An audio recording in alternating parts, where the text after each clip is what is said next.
I have something to confess. I loved Disney Channel growing up. Maybe it's got to do with my environment, but my family watched Disney Channel a lot more than Nickelodeon and Cartoon Network combined, and I have fond memories of its programming in the 2000s.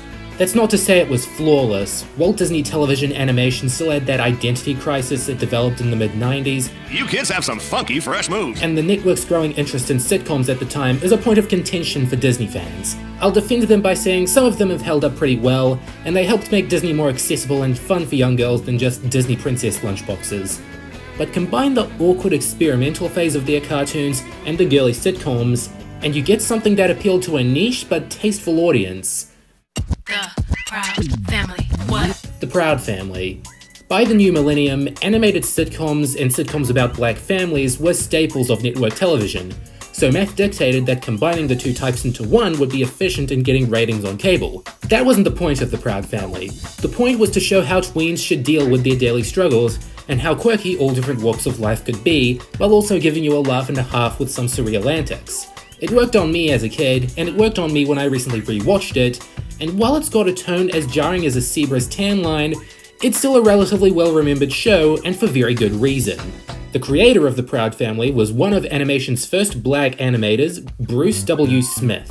After supervising Who Framed Roger Rabbit in 1988, he gradually moved up in the industry across the 90s, working on movies such as Baby's Kids, The Pagemaster, and Space Jam, before sticking with Disney for such projects as Tarzan and The Emperor's New Groove. But towards the end of the decade, he founded Jambalaya Productions, and wanted him and his team to start making cartoons about all different people of color, showing their lives, their issues, and their unique personalities and cultures. The Proud Family, based on his own family, was the fruit he bore from this mindset, with Jambalaya making a pilot in 1999 for Nickelodeon, which from what we know is basically the episode Rumors but with cell animation and more primitive character designs. Say it with me, folks. Nickelodeon rejected it. Disney was impressed with their work, however, and the confidence the studio had in it, and the show went into full production there and started airing on Disney Channel on September 15th, 2001. It was not the most important thing to happen that week, but audiences were positive of it regardless. Kids liked it, adults liked it, and it received its fair share of acclaim for its positive depictions of several races. But contrary to popular belief, it was not the first original animated show to air on Disney Channel. Some from the 90s were previewed on the Disney Channel before moving to the syndicated Disney Afternoon block later in the year, and if you really want to go back, the Winnie the Pooh cartoon from the 80s was an animated show that aired new episodes on the Disney Channel. This is important to say because the Proud Family refined the wheel so much, it gets mistaken for inventing it. But a little cartoon history lecture shouldn't take anything away from it. In spite of the good reception, it only got 52 episodes, less than the 65 episode average for Disney cartoons at the time, particularly because it was done by a different studio, but also to save costs. 52 and 65 were lucky numbers of death on TV for a long time. Networks would force you to make that exact amount so it could air once a week for a year, or 5 times a week for one season. But from what I felt on my rewatch, I didn't feel any real strain put on this show, in its first couple episodes or its last. It finished its run on August 19th, 2005 with a TV movie, before laying dormant for 14 years when Disney announced a third season was in production for Disney+. Hope it's because they have more stories to tell now, and not just because of... Because people do still talk about this show occasionally. It had a short run, but an impactful run. And here's my take on what it did right, what I wasn't fond of, and what made me proud. From the start, our POV is 14-year-old Penny Proud, just an average kid that no one understands. She likes her friends, boys, and partying, and just kinda tolerates her family. A strict entrepreneur father, Oscar, caring but busy Trudy, sassy sugar mama's dog, Puff, and annoying babies, BB and Cece. It's a full family, and one she has to slowly learn the importance of through the most emotionally stressful part of her life. You'll see where her priorities lie in the title sequence, her friends, who aren't always there for her, but give her some company in the tricky world of urban tweenhood. As a premise, The Proud Family was developed pretty well. I know who this main character is and what her issues will be pretty well. Her daddy being overprotective, her friends doing something she doesn't want to, talking to tigers, the basics of any schoolgirl.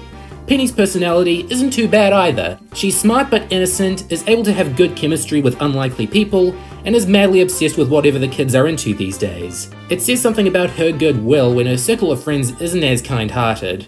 While Dejanay was my favorite character to watch, she's a lot more impulsive than Penny and more hyperactive to boot. I know some people will like that and others will not. Just like with La Cienega, a typical spoiled mean girl who manages to have her sympathetic moments more earned as a result, you would want to know why she's so snobbish. And Zoe is our token white girl, being a lot more geeky and wimpy than the rest, at the cost of not having as deep of trials to go through. And Sticky, the only boy in their posse, who's pretty cool-headed most of the time and has a knack for tinkering and hacking. I think he'll go far in life. And we have another reason people don't like Disney Channel. But I digress. Overall, this is a strong, interesting posse that had a fair amount of attitude and was relatable to all walks of life. The rest of the Proud family was also quirky, but not everyone there was my cup of tea. Oscar has a heart, you just gotta look really hard to find it. He has a visible ego, and his business Proud Snacks is doing terribly, almost as bad as the Chum Bucket. I managed to find him funny overall though. Like La Cienega, they didn't shy away from making him sympathetic frequently. His wife Trudy is a vet. Where's that noise coming from? And it seems her job's rubbed off on her. She's a caring mother around Penny, but knows when to stick it to Oscar. I like that about her. Bibi and Cece, however, like most babies in cartoons, are just there to cause trouble. I can't really describe their characters, and that just leaves Sugar Mama, who's pretty darn excellent. I can tell they had a ball of a time writing her. Her quips are always spot on, and the mischief her dog Puff gets into isn't extra hilarious, but it's alright. The supporting cast is pretty distinct too, with Bobby being Oscar's more successful older brother in his music career and in Sugar Mama's eyes, and the show's token school bullies, the Gross Sisters. Their appearances usually aren't too long, but they're always intimidating, so that means they worked as bullies. At the same time, they're bullies, your mileage may vary. The Proud's neighbours, the Boulevardes, move in the first episode, and aside from La Cienega, they consist of Felix and Sunset, who did a bang-up job bouncing off Oscar and Trudy respectively, but how could I forget about Pappy? Sus motivos siniestros hacen cuajoco paresa un después de la escuela especial. Hey, if we're talking about memorable supporting characters, I have to mention Wizard Kelly, Oscar's boss, and the leader of a conglomerate enterprise revolving around basketball. And he fits the bill for a smug and self-centered but carefree and positive CEO really well. He's also the victim of that trope in old cartoons where you almost never see their face. I get it here because he's so tall and powerful, but it gives me nostalgia and I think for the wrong reasons. Me and everyone I knew hated when cartoons did this, but I think we kind of miss it now that they stopped doing it. The Wizard, I think, passes the litmus test of whether they're memorable besides the no-face gimmick. I could mention a couple other characters, but they aren't as important to the overall dynamic or values of the show, though I will say one of them might be your favourite. From the get-go, they had a lot of characters to play with, so how did the first season go? When I think of season 1 of the Proud Family, the first thing I subtitle it as is Disney's TGIF. There was some heavy inspiration from the black sitcom boom of the 80s and 90s, with the likes of The Cosby Show, Family Matters, and The Fresh Prince being easy comparisons. The conflicts were usually started by family quibbles or something new entering one character's life, as is the case for most family sitcoms. It's a formula nearly as old as television, and season 1 of the Proud Family didn't break away from it very often. The morals are mostly good and never bad on purpose, and the comedy comes from the characters, and sometimes talking credit cards. This show had its surreal moments, but in season 1, I don't ever feel like they interfere with the accord of the setting and characters.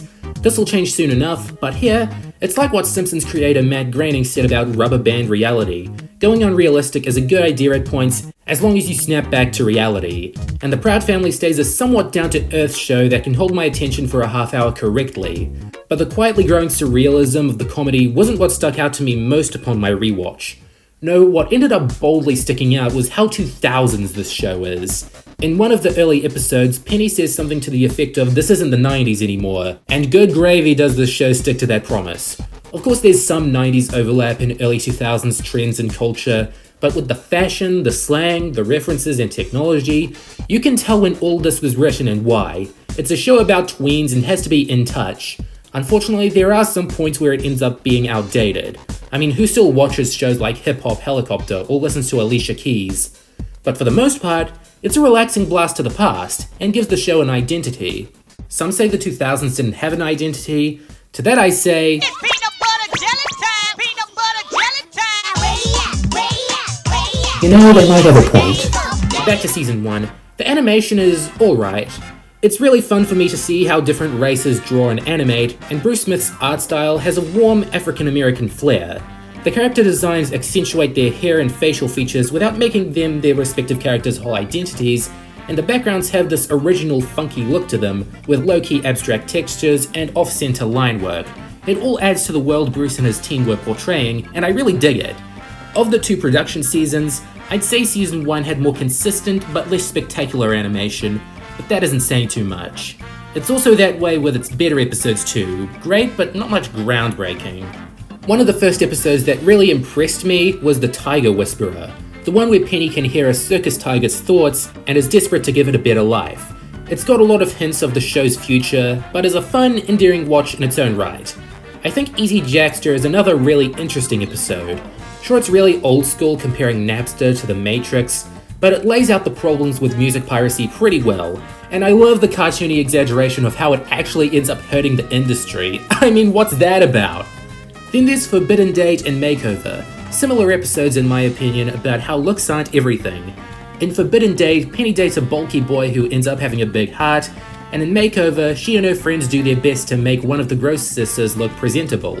Both are neat episodes that look into what tweens are into and how they cope with looks. Love Thy Neighbor then went a good deal to show one of La Cienaga's vulnerabilities. What might that be exactly? Gets me every time. As does the story, something like this goes a long way in redeeming a bratty jerk type character, without completely changing who she is. One episode a lot of people remember is I Had a Dream, where Penny goes back to 1955 when whites and coloreds were still segregated, and it treated the turmoil and complexity of this period in black history with a lot of respect and grace, but had a good story to tell about how people of different races can be friends. Altos was one of those rare episodes about Sticky, and in it, he's fallen into a gang out of depression caused by his parents' divorce. Pretty heavy stuff, but at least we get a tour of the Proud Snacks factory, and get our first look at Oscar's disturbing history of animal abuse. Yes, Oscar was not a saint by any stretch. And this show had some confusing clunkers, like the Kwanzaa special.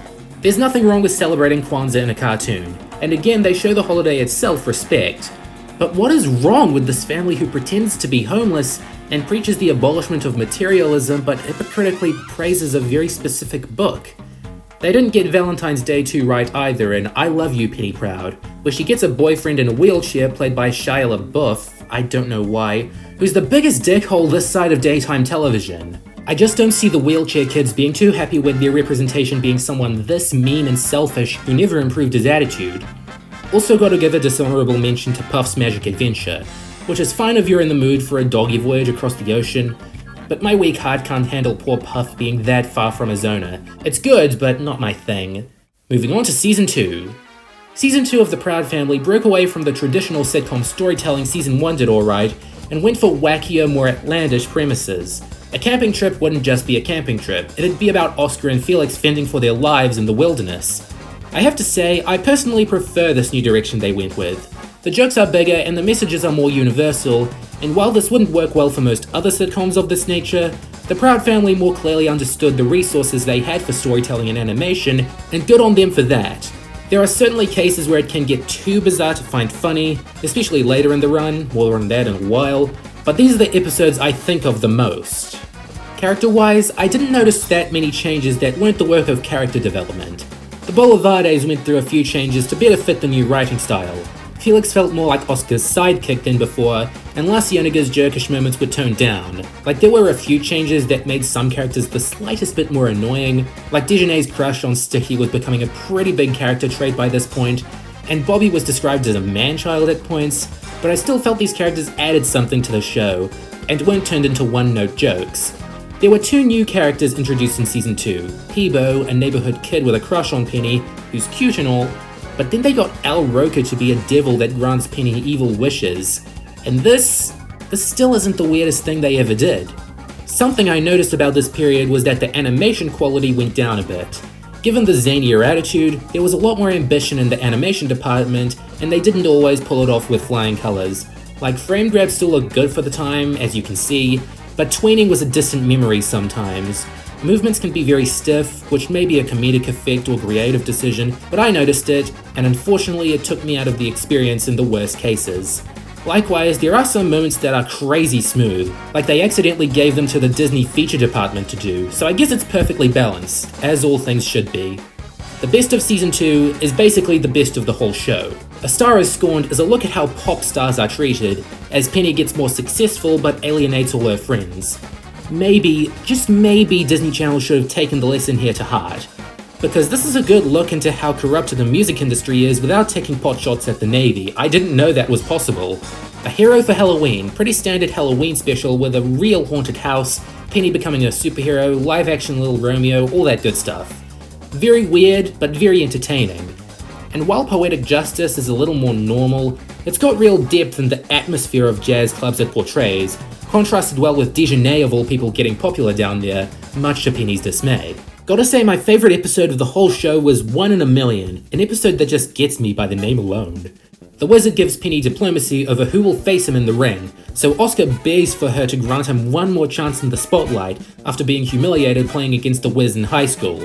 There's more reason for Oscar's need to succeed here, and we get a semi-sweet victory moment which doesn't save everyone's lives or anything, but leaves me happy all the same. Adventures in Babysitting was quite the wild ride, with Dejanay leaving her 9 younger siblings with Penny and her trying and failing spectacularly to keep them all under control. It's fun, it's got peanut butter jelly time in Third Story. What more do you need except for Dejanay actually feeling sorry for ditching Penny this time? Oh my god. One last episode that brought a big smile to my face this season was The Legend of Johnny Lovely, where Peppy sings over the tale of this guy who comes into everyone's lives and just makes them happy. Very odd way of depicting Mormons, but I got it. Season 2 did have 2 episodes that I didn't really like though. Behind the Family Lines, where the Proud's extended family comes around for the twins' baptism and argues for as long as possible, and Dejanay has the hots for this really ugly baby. Ugh. And there's something about RENE takes a page from The Hand That Rocks the Cradle of all movies, and is about Trudy feeling like this new nanny is taking her family away from her, but without all the murder stuff. Why parody a movie like this? I don't think it fit the show's tone. It may not be my least favourite, but I don't think it was a good idea. Now, are we on to Season 3 now? Trick question, I don't know. We are in a new broadcast season, 2003 to 2004, with some episodes airing as late as 2005, but these last 11 episodes were still produced in the second season's production run, so I'm gonna call this batch of episodes Season 2B. But 2B or not 2B, it's still got the same feel as Season 2, the same goals, the same style, so there's not much need to go into that. Let's just go straight to the standout episodes. The good includes Culture Shock, where Penny and her friends have to spend a couple days in houses of different cultures, which gets down to the main point of the Proud family well, but I just wish the ending wasn't so abrupt. Hate crime, then peppy speech, makes sense. Sugar Mama's Believers went into one of her backstories a lot more efficiently and sensically than usual, and was just a rock-solid baseball episode with a good sense of humour. I also have to mention Who Are You Calling a Sissy, where Michael is pelted with some insults about how effeminate he is, and starts hulking out. While a good tale of how insults can build up in a victim over time, what are they serving at the cafeteria? Last of all was Spats, a crossover with the Lilo and Stitch cartoon where the Prouds go to Hawaii and an experiment appears that makes people argue with each other. It's a fun romp, but deserving of its own video along with the rest of Lilo and Stitch's crossovers. I don't know how it got so many, don't ask me. But the not so good in 2B is the outright bad, starting with my least favourite episode, Monkey Business. Did you know Mariah Carey has a pet monkey, who one of Oscar's monkey workers switches place with, Prince Sven the Pauper style, because Oscar just outright abuses his monkey workers now? I know he's a self-deprecating parody of his creator, Bruce Smith, but I'm kinda worried about his self-image now. Twins to Tweens was also pretty dang annoying, as Penny wishes Bibi and Cece were her age so they could take care of themselves. Al Roker makes it so they basically steal her life too, which you as a viewer are just not prepared for. But for me, the episode's saving grace is how annoyed Penny is at Al Roker by this point. I'm getting dissed by nerds? That's it, I've had Roker! Her voice actress Kyla Pratt improved quickly over the show's run. So there you have it, 2.5 seasons, a crossover, and a small legacy of being an earnest, progressive show. But there's one more thing to talk about, the Proud Family movie, the 59th DCOM airing on August 19th, 2005, bringing the original run of the show to an end. The story? An evil genetic scientist called Dr. Carver lives on an island making a race of warriors out of peanuts, and requires a new but unstable formula Oscar's created that can keep them alive. So he invites them to the island, and when Oscar refuses to give him the formula, Carver clones them and sends the clones back home to find it, but there's a mix-up with the pennies. Evil clone pennies with the real family, real pennies with the evil clone family. But will she be able to return to them before they're eaten by a giant sea monster? You've probably figured out this movie's main issue by now. What does this have to do with the show? I mean, it has the characters, it's got the same sense of humor, sort of. But was this show really leading to talking peanuts and evil scientists? Well, underneath all this bizarre but entertaining nonsense, at least there's an alright story in there about Oscar having to understand that Penny needs to be more independent now that she's 16, and Penny learning just how much her family means to her in a more action-packed conundrum. I will say that I like this movie, I get what it's going for, and it's mostly inoffensive as a TV movie finale, but it's no big picture show. It feels so disconnected from the TV series it's trying to wrap up, and that may be a problem if you wanted the show to come back down to earth again for its final breath. But it won't be that for much longer now that the show's being revived for Disney+. I have to say, I was a little worried that it took a while for the original show to pop up, and even then not all the episodes. I'm guessing there are rights issues with the songs or Jambalaya's contract, but regardless, if you're plugged into the Disney neural network like me, it's on there, you can watch it and see for yourself. But the reason you come to a review like this is to know if something is worth consuming, and I'd say The Proud Family is a good show. Nothing spectacular, but it covered a wide range of issues in a variety of styles. It's not the most consistent show out there, but I'm confident you'll gravitate towards something it did right and like a number of episodes for all sorts of reasons. It's charming, it's insightful, it's quirky, it's The Proud Family. What more can you say? Goodbye for now. We'll be right back to the Fairly Odd Parents on Nickelodeon.